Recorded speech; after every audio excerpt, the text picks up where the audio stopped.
If you're planning to buy a home in America, well, here's the first thing you need to understand. There is no single American housing market anymore. There are effectively two. A wealthy buyer with cash and equity is living in one market. A first-time buyer dependent on mortgage is living in another. Economists describe this as a K-shaped market basically. At the top of the K, luxury housing is still seeing strong demand. Wealthy buyers are affording expensive properties. Well, older homeowners, they may have maybe decades of home equity. Cash buyers can move quickly, but at the bottom of the K, well, first-time buyers are struggling. According to sources, first-time buyers at just 21% of home purchases, and that's a historic low. Reason is simple here: mortgage rates. During the low rate era, millions of Americans locked in mortgages around 2.5% to 4%. Today, new borrowers are locking at rates closer to 6% to 7% range. And that creates a huge psychological barrier if you see. Well, why would somebody sell a home with a 3% mortgage only to buy another home with a mortgage about 6.5%? Well, that is the lock-in effect. People stay where they are. Inventory remains limited, prices stay elevated, and new buyers, they struggle to enter the market.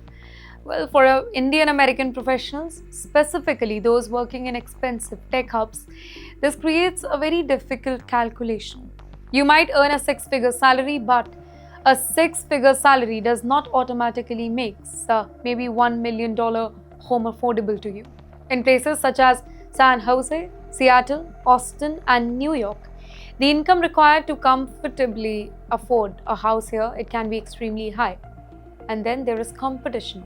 You aren't always competing against another first buyer. You may be competing against somebody with cash, somebody with a large down payment, somebody selling another property to fund the purchase. So what should the buyer do? The answer isn't necessarily buy at any cost. Sometimes the smarter question is, what does renting cost me as compared to owning one? In some major tech markets, renting can substantially be cheaper than a full monthly cost of owning a property at current mortgage rate.